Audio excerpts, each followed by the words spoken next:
Bismillahirrahmanirrahim. On conclut le cours concernant l'hyperandrogénémie. Donc on va voir diagnostic étiologique, traitement, et on a un cas clinique qui va vous aider à s'entraîner d'avoir diagnostiqué et traité, bien posé diagnostic étiologique d'une hyperandrogénémie. Pour les gens qui sont nouveaux, vous allez retrouver tous ces supports dans la description. Un maximum de partage. Ne laissez pas seulement ces vidéos à votre disposition et on conclura notre cours. Donc pour le diagnostic étiologique, vous pouvez être devant une hyperandrogénémie qui est secondaire ou bien d'origine ovarienne, d'origine surrénalienne, ou bien une hyperandrogénémie idiopathique, voire un hirsutisme qui peut être idiopathique. Donc je répète, hyperandrogénémie d'origine ovarienne, syndrome des ovaires polykystiques, les OPK, hyperandrogénémie d'origine surrénalienne, donc tumeur surrénalienne, ou bien d'origine idiopathique, quelle que soit hyperandrogénie ou bien un hirsutisme. Pour l'hyperandrogénie d'origine ovarienne, le premier syndrome à évoquer, ça c'est pour vous, j'espère que vous allez noter, c'est le syndrome des ovaires micropolykystiques, bien le syndrome des OPK. Il est à évoquer devant, ça c'est à retenir, une surcharge pondérale, un acanthosis nigricans et même un trouble du cycle. Je répète, si vous avez un trouble du cycle, donc ça vous sonne la cloche, c'est alarmant vers une pathologie ovarienne. Et l'origine ovarienne là est tumorale, c'est le syndrome des OVK ou bien des OPK, le syndrome des ovaires polykystiques. Surcharge pondérale, acanthosis nigricans qu'on avait vu dans la partie précédente, avec trouble de cycle, c'est syndrome des OVK. Ou bien il pourrait être des tumeurs ovariennes qui sont eux-mêmes androgénosécrétants. C'est le cas, c'est de l'arénoblastome. Mais souvent, si on vous pose la question, quelle est l'étiologie la plus fréquente d'un syndrome d'hirsutisme, de virilisme d'origine ovarienne, devant un trouble du cycle, devant un acanthosis nigricans, devant une prise de poids, c'est le syndrome des OPK ou des OPK, les ovaires polykystiques. Ça devrait être votre réponse en premier plan. Suite à ça, on a deuxièmement l'origine ou bien l'hyperandrogénémie qui est d'origine surrénalienne. Elle est à évoquer devant surtout un bloc en 21 hydroxylase. Ça, on avait vu, on avait dit précédemment. Au cours des deux étiologies, soit une hypertestostéronémie qui est en faveur d'origine tumorale, ou bien l'accumulation de 17 progestérone, donc qui est en faveur d'un bloc de 21 hydroxylase.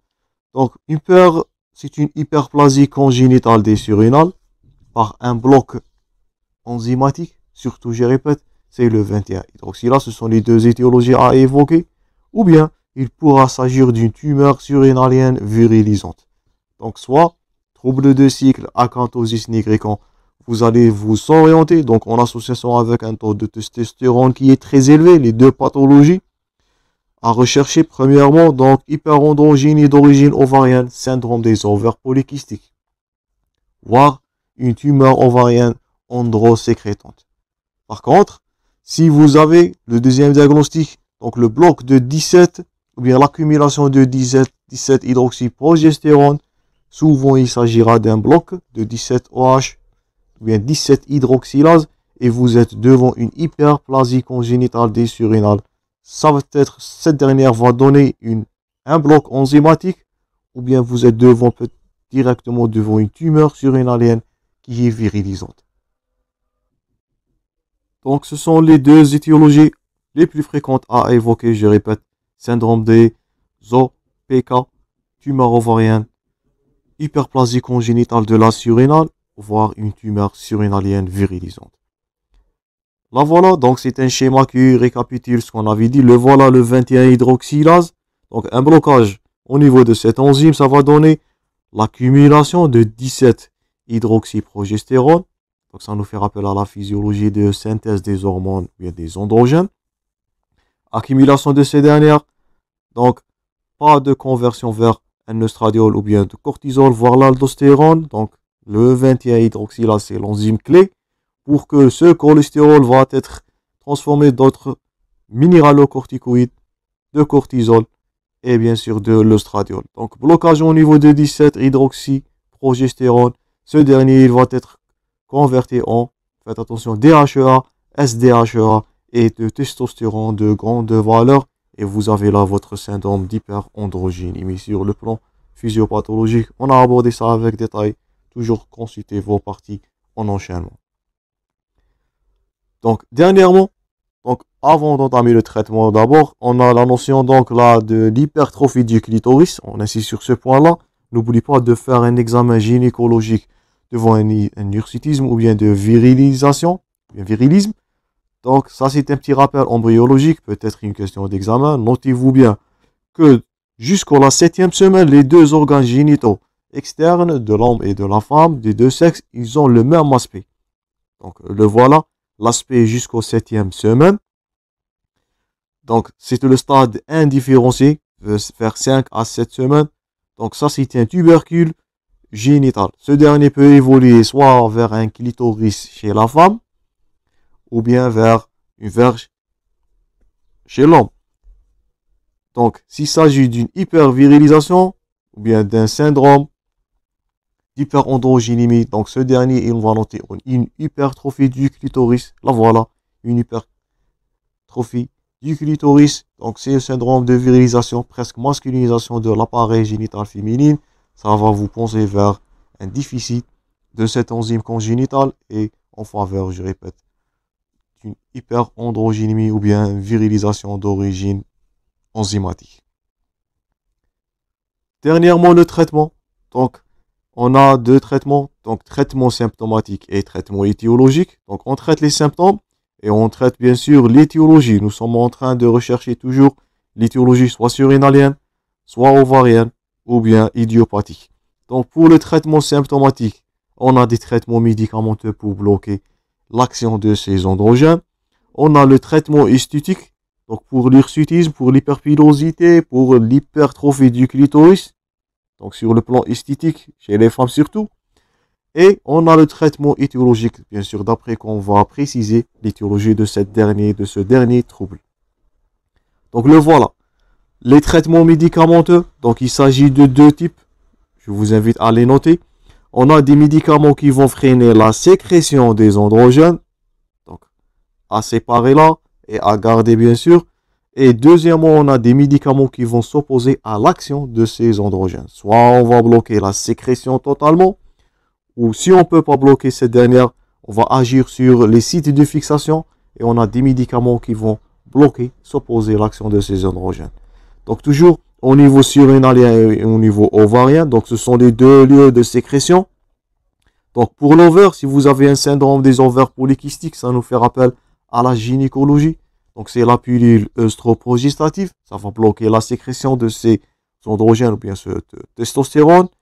On a l'acétate de cyprotérone. Le nom commercial, c'est l'androcure. Donc, c'est un progestatif en activité anti-androgène et anti-gonadotrope. Donc, tous ces médicaments vont bloquer la sécrétion ovarienne de ces androgènes.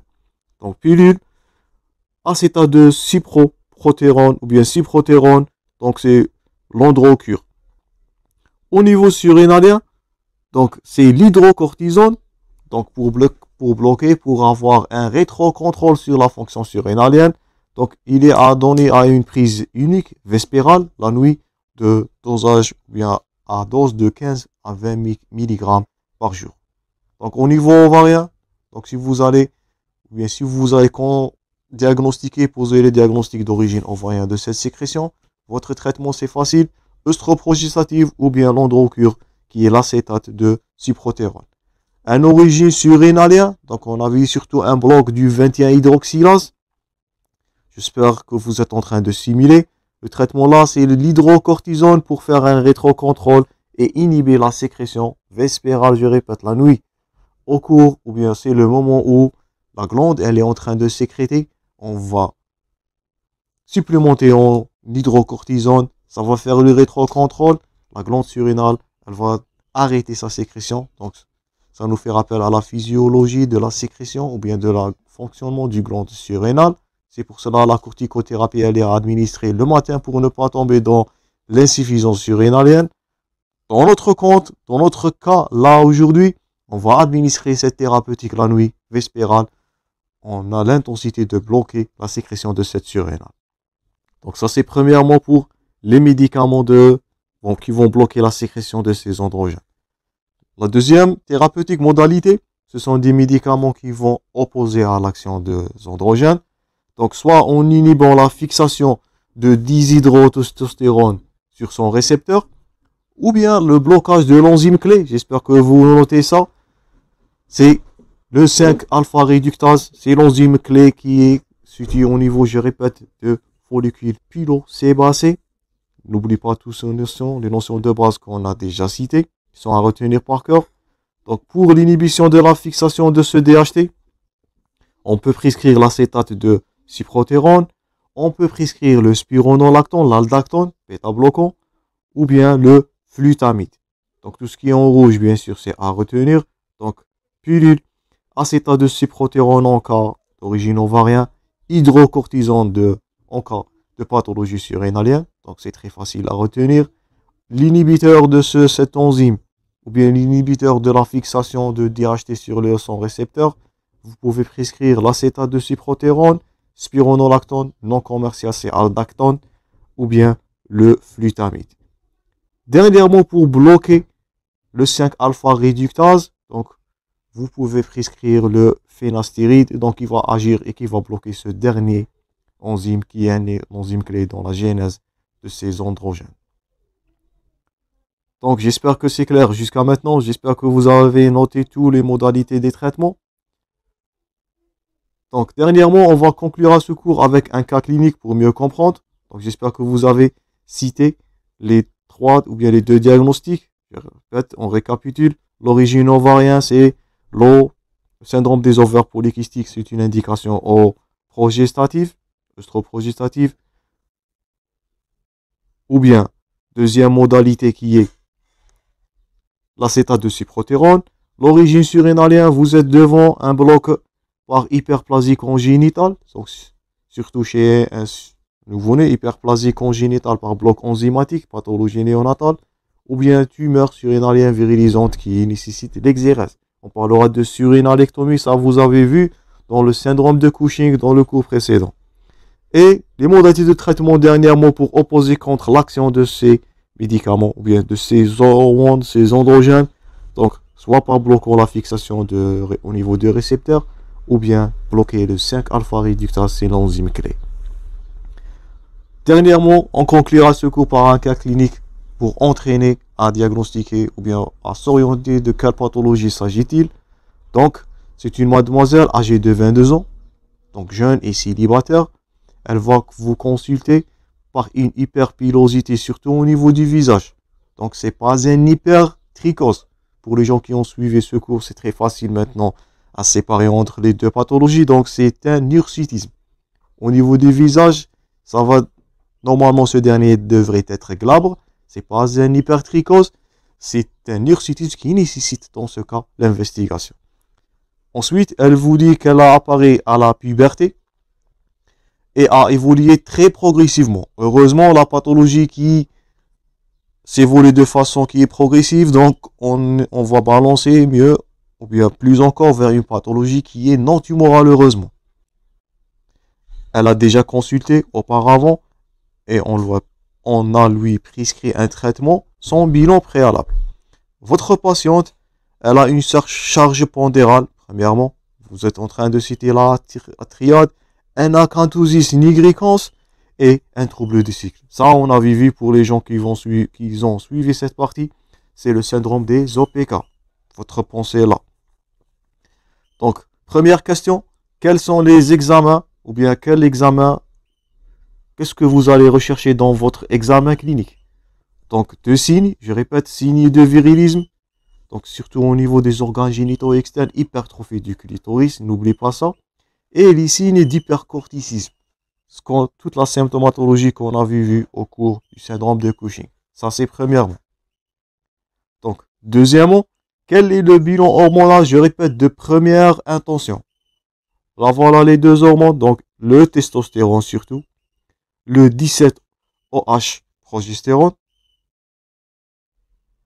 donc le testostérone et le 17-OH progestérone. Donc le taux de cortisol total, faites attention, il est à rechercher en deuxième intention.